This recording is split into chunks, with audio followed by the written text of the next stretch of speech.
Hello everyone, आप सब कैसे हैं। मैं उम्मीद करता हूं कि बहुत अच्छे होंगे और अपनी पढ़ाई को बहुत अच्छे से कर रहे हैं। मैं Akash Kumar Bhadana ICT virtual classroom में आपका बहुत बहुत स्वागत करता हूं मेरे प्यारे बच्चों। जैसा आपको पता है कि हमारी 7th क्लास है और 7th क्लास में बेसिकली हम देख रहे हैं पर्यावरण, और पर्यावरण का पहला चैप्टर ही हम लोग देख रहे थे। ठीक, तो कल आपको याद होगा कि कैसे हमने पर्यावरण के घटक के विषय में पढ़ा था। पर्यावरण को हमने देखा कि पर्यावरण क्या है, कैसे उसमें बदलाव आ रहे हैं, क्या पर्यावरण के घटक हैं। इन सभी घटकों को, इन सभी चीजों को, इन सारे मुद्दों पर हम लोग आपका बेसिकली चैप्टर में जुड़कर एक एक करके गौर करके हम सारी चीजों को बहुत अच्छे से देख चुके हैं और बात भी कर चुके हैं। तो अगर आपका कोई डाउट है, इसमें कोई क्वेरी है, तो आप मुझसे पूछ सकते हैं मेरे प्यारे बच्चों। फिर उसके बाद आप देखिए प्राकृतिक पर्यावरण का क्या दिक्कत है, क्या है प्राकृतिक पर्यावरण। आप प्राकृतिक पर्यावरण को गौर करके बहुत अच्छे से देख सकते हैं और इस पर बात भी कर सकते हैं। अगला देखेंगे कि प्राकृतिक पर्यावरण में क्या चीजें हैं, कौन कौन सी चीजें इसमें सम्मिलित हैं, कैसे आप प्राकृतिक पर्यावरण को देखते हैं, क्या इसके मायने हैं, क्या इसके महत्व हैं। इन सारी चीजों को आप गौर करके देख लीजिए और पर्यावरण के क्षेत्र जो हैं इनको भी थोड़ा सा देखिए। तो जल मंडल, जैव मंडल, वायुमंडल, स्थल मंडल के बीच में एक संबंध आप क्रिएट कीजिए। फिर मैं आगे बढ़ूंगा कि आपने क्या संबंध क्रिएट किया है, आप मुझे बताएंगे। देख लिया बच्चों आपने,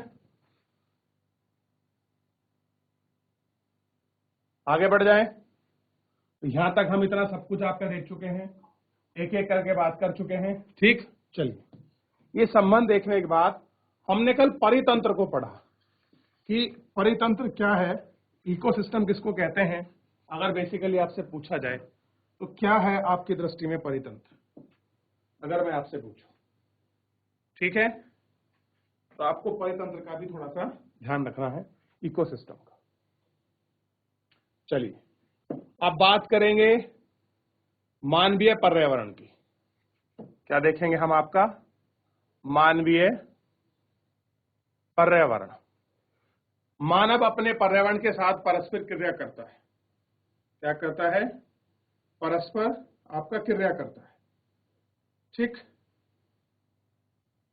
और उसमें अपनी आवश्यकता के अनुसार परिवर्तन करता है। और कहना है कि जो उसकी आवश्यकता है उसकी आवश्यकता के अनुसार ही अपना परिवर्तन करता है। प्रारंभिक मानव ने स्वयं स्वयं को प्रकृति के अनुरूप बनाया है। कह रहा है जो मानव है उसने प्रारंभ में स्वयं जैसी प्रकृति थी उसके अनुरूप बनाया है। उसका जीवन सरल था, आसपास में प्रकृति उसकी आवश्यकताएं पूरी हो जाती थी। समय के साथ ही कई प्रकार की आवश्यकताएं बढ़ती हैं। मानव ने पर्यावरण के उपयोग और उसमें परिवर्तन करके नए तीखे कई तरीके सीखे। कैसे हैं? मानव ने पर्यावरण के उपयोग और उसमें परिवर्तन करने के बहुत सारे कई ऐसे तरीके हैं जो क्या करा है, उसने आपके सीख लिए हैं कि कैसे पर्यावरण होता है, क्या चेंजेस है, इन सब के विषय में उसने इसमें काफी सीख जो है ली है और उसने देखा भी है। फसल उगाना, पशु चलाना, स्थायी जीवन जीना सीख लिया था कि कैसे पशु चराया जाता है, कैसे पशुपालन होता है, क्या स्थायी जीवन है। ये सब चीजें इसमें आपका सीख ली थी, ये आपको बेसिकली पता होना चाहिए। ठीक, चलिए ध्यान रहेगा इतना। अब देखिए पहिए का आविष्कार हुआ तो आवश्यकता से भिन्न अनाज उपज गया। अब कह रहे हैं जैसे ही वो आपका पहिए का आविष्कार हुआ तो जो हमें जितनी आवश्यकता थी उतनी चीजों का हम लोग करने लगे। अब आप जानते हैं कि पहिए के आविष्कार से कैसे एक बहुत बड़ा परिवर्तन हुआ कि कैसे हम भारी गट्ठड़ को या अनाज को एक स्थान से दूसरे स्थान बहुत आसानी से आपका ले जा सकते थे। कैसे कर सकते थे? आपका बहुत आसानी से एक स्थान से दूसरे स्थान पर आपका ले जा सकते थे। ठीक, आवश्यकता से अधिक अनाज उपजाया गया। और क्या था कि आवश्यकता से अनाज जो था अधिक वो आपका उपजाया गया। ठीक, आगे देखिए वस्तु विनिमय प्रणाली का विकास हुआ। अब आप जानते हैं कि वस्तु विनिमय प्रणाली का विकास किस प्रकार हुआ और क्या है वस्तु विनिमय प्रणाली, ये आपको देखना होगा और ये आपको सीखना भी होगा। व्यापार आरंभ हुआ तो एवं वाणिज्यिक विकास हुआ।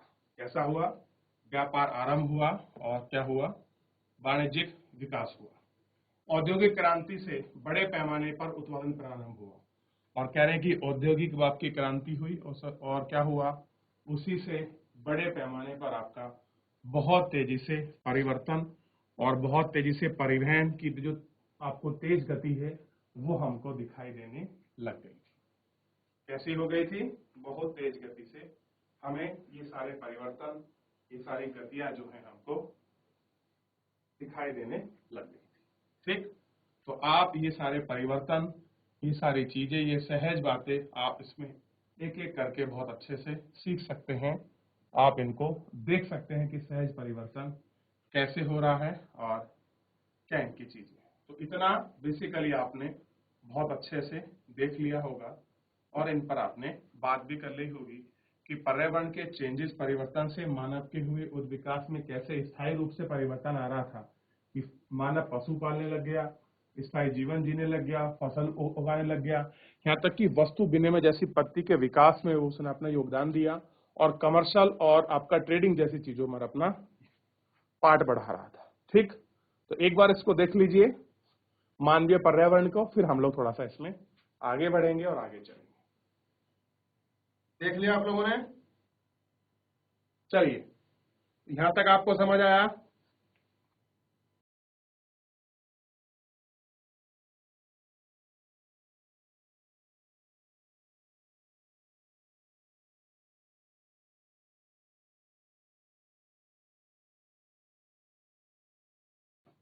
ठीक,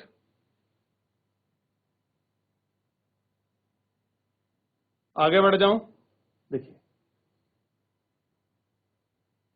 क्या आप जानते हैं कि आप गर्मी में रसीले तरबूज एवं सर्दी में भुनी हुई मूंगफली खाना क्यों पसंद करते हैं? अब कह रहे हैं कि आप जानते हैं कि आपको गर्मी में रसीले बाप के तरबूज क्यों चाहिए और सर्दियों में आपको भुनी हुई मूंगफली क्यों चाहिए? बताइए, कुछ तो रीजन होगा इसका कि आपको सर्दियों में ही मूंगफली अच्छी लगती है, गर्मियों में नहीं लगती, और जबकि तो आपका तरबूज है वो आपको सर्दियों में ही अच्छा नहीं लगता, केवल आपको गर्मियों में ही क्यों अच्छा लगता है? आइए देखते हैं। प्राकृतिक एवं मानवीय पर्यावरण के बीच सही संतुलन होना आवश्यक है। कह रहे जो आपका नेचर है और जो मानवीय पर्यावरण है, इन दोनों के बीच सही बैलेंस बना रहे, ये बहुत जरूरी है। कैसा है? सही बैलेंस। तो ये सबसे बड़ी बात है कि सही बैलेंस आपका बना रहना चाहिए। ठीक, रवि की कक्षा में मिजोरम की एक लड़की है नूरी। कैसी है? रवि की कक्षा में मिजोरम की एक लड़की है नूरी। वह अक्सर अपने स्थान को हरियाली की बात करती रहती है। खेल का मैदान नष्ट होने के कारण रवि की उदासी देखकर नूरी ने उसे छुट्टी में अपने घर आने मिजोरम कहा। नूरी ने क्या कहा कि आप क्या करिए, छुट्टी में कहाँ आइए, आप मेरे घर मिजोरम आने के लिए उसने बोल दिया कि आप कहाँ आए छुट्टियों में, हमारे घर आ जाए। रवि ने शिक्षक से सभी बच्चों को कहा कि छुट्टियों पर वे जिन स्थान पर जाएंगे वहां का भूदृश्य, घरों एवं लोगों के क्रियाकलाप का चित्र बनाकर लाएंगे। क्या करेंगे?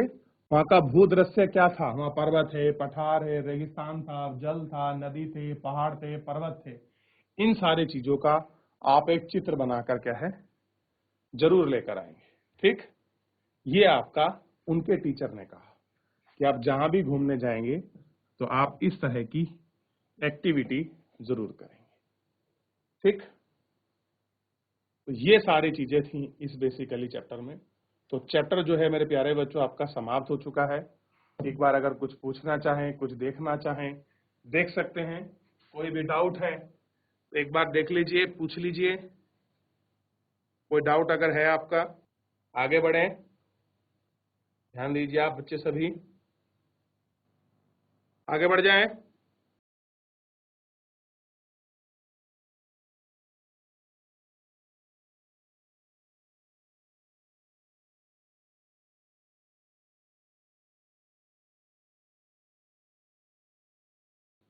देख लीजिए,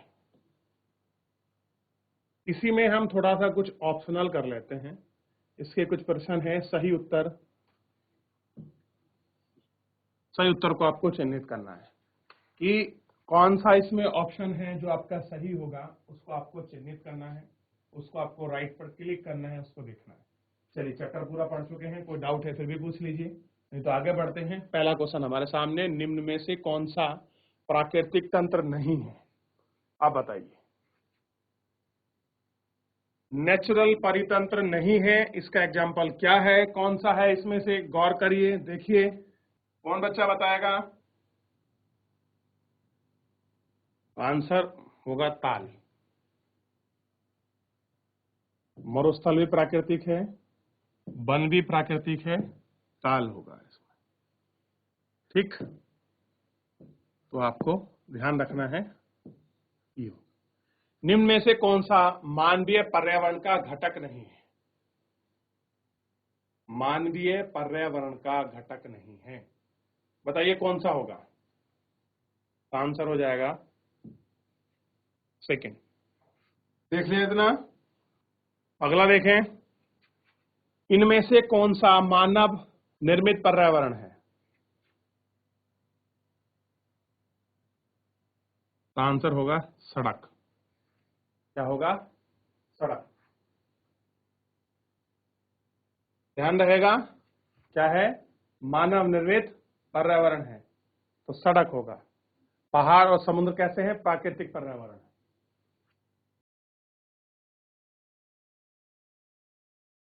चलिए आगे बढ़ें। अगला देखिए, निम्न में से कौन सा पर्यावरण के लिए खतरा है? निम्न में से कौन सा पर्यावरण के लिए खतरा है? तो इसका आंसर बिल्कुल स्पष्ट और साफ है कि इसके लिए जनसंख्या वृद्धि। ऐसा है, जनसंख्या वृद्धि। देख लिया। अगला बढ़े, तो एक बार जितने हमने ऑप्शनल देखे हैं इनको थोड़ा सा गौर करके देख लीजिए और फिर आगे बढ़ जाएंगे।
और आपको अच्छे से स्पष्ट हो जाएगा और पूरा क्लियर रहेगा।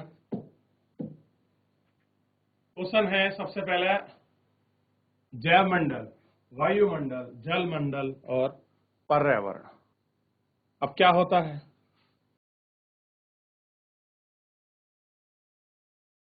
देखिए,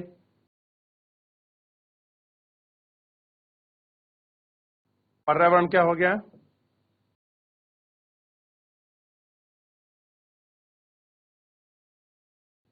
वायुमंडल को देखिए,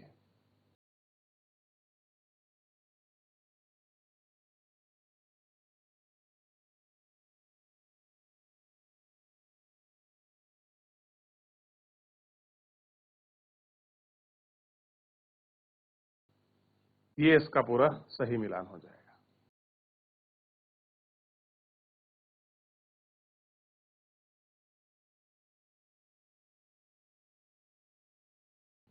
देख लिया, गौर कर लिया।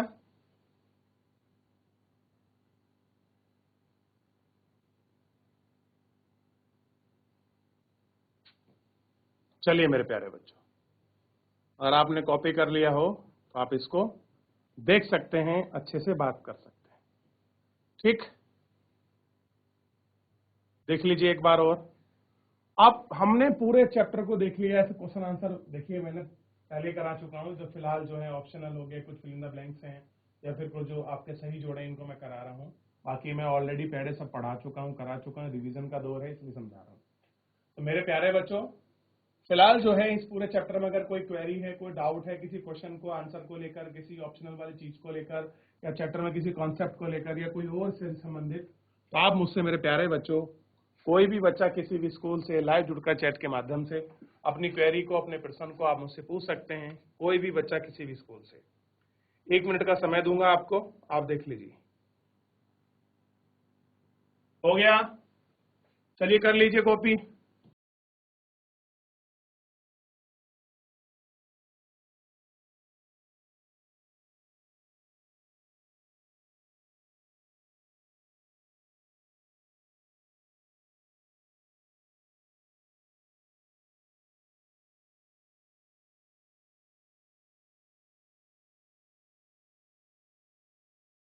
चलिए, अब ये हमने देख लिया, पूरा इसको पढ़ भी लिया।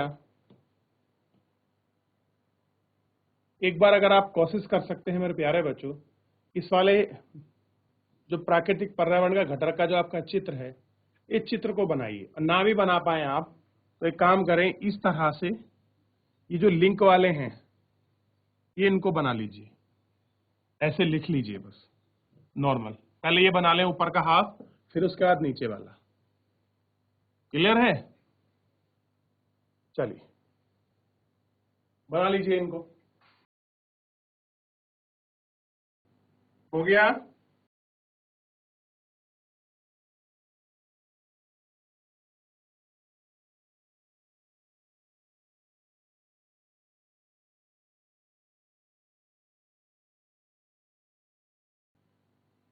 चलिए अभी नीचे का बना लीजिए आप इसको।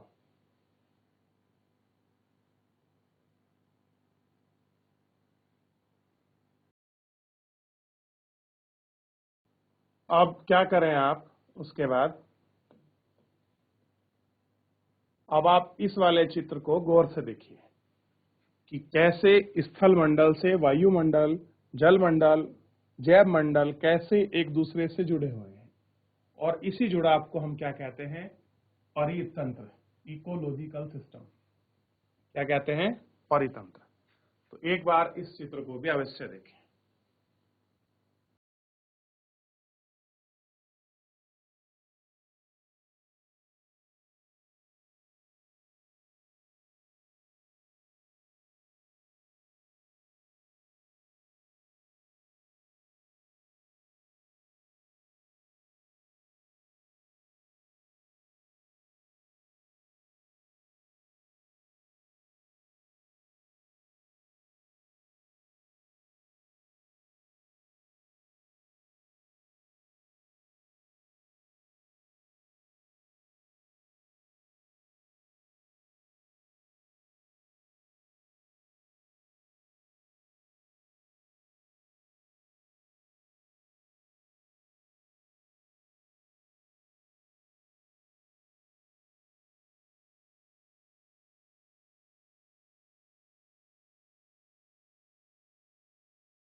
देख लिए बच्चों? जल्दी करिए, कोई डाउट हो पूछिए। देख लिया? चलिए, तो मेरे प्यारे बच्चों, फिलहाल आज के चैप्टर में इतना ही। मिलते हैं नेक्स्ट लेक्चर में। तब तक अपना ध्यान रखिए, स्वस्थ रहिए, अपनी पढ़ाई को बहुत अच्छे से करते रहिए, और मुझसे जुड़ने के लिए आपका बहुत बहुत धन्यवाद।